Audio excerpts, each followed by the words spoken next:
ठीक है गुरु, तुम्हें जाने की इजाजत दी जाती है। जैसे आज्ञा विराट के चरणों में दूध का प्रणाम स्वीकार। आयुष्मान हो।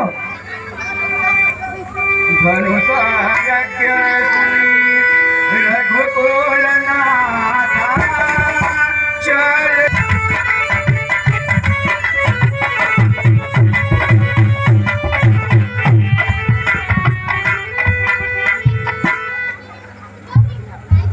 हेलो हेलो हेलो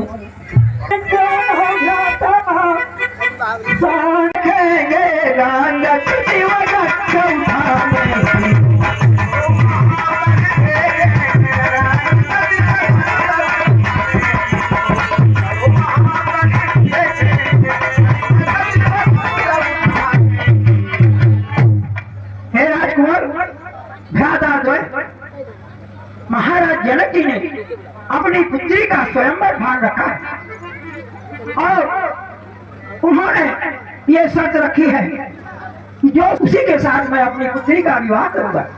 तो हम लोग भी सादर आमंत्रित है। चलिए, अगर तुम लोगों की राय हो तो हम लोग भी आमंत्रित ही है, उनके स्वयंवर में शामिल हो जाए। ठीक है, चलो हम लोग जनकपुर की तरफ प्रस्थान करते हैं। बात तो तुम ठीक कह रहे हो, ये सिया है, ये आश्रम है, कैसा है, ऐसा क्यों है? आपका कौतूहल भरा प्रश्न पूछना उचित है। ये पूर्व काल में गौतम ऋषि का आश्रम हुआ करता था। गौतम ऋषि अपनी पत्नी अहिल्या के साथ यहाँ पूजा पाठ जप तप इत्यादि किया करते थे।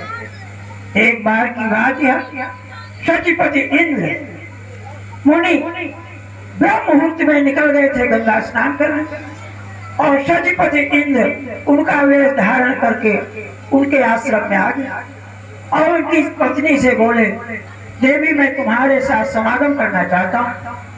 और उनकी पत्नी अहिल्या गौतम ऋषि के रूप में इंद्र को जान भी लिया, पहचान भी लिया, जानते हुए भी उसने उनका प्रस्ताव स्वीकार कर लिया।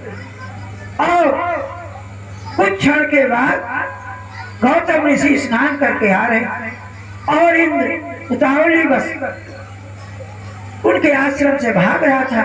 रास्ते में गौतम ऋषि से इंद्र की मुलाकात हो गई। इंद्र जी देख करके आग बबूला हो गए और उन्होंने कहा, ऐ दुराचारी, तूने हमारा वेश धारण करके और ये दुष्कर्म करने का जो प्रयास किया है, इसके लिए जाओ, तू नपुंसक हो जाओ।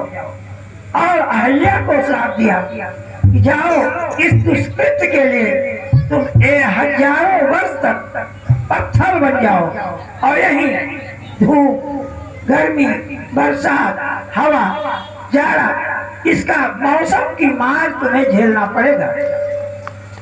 जब अखिल ब्रह्मांड नायक नारायण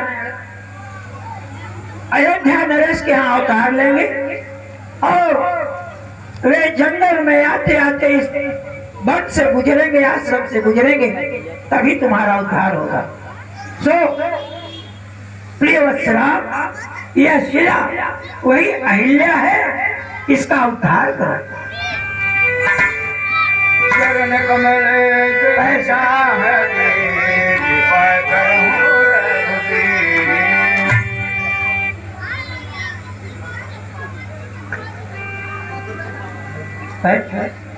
भरत पद पावन सोचन दावन प्रगट भई कह कौन सही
आगे बढ़े।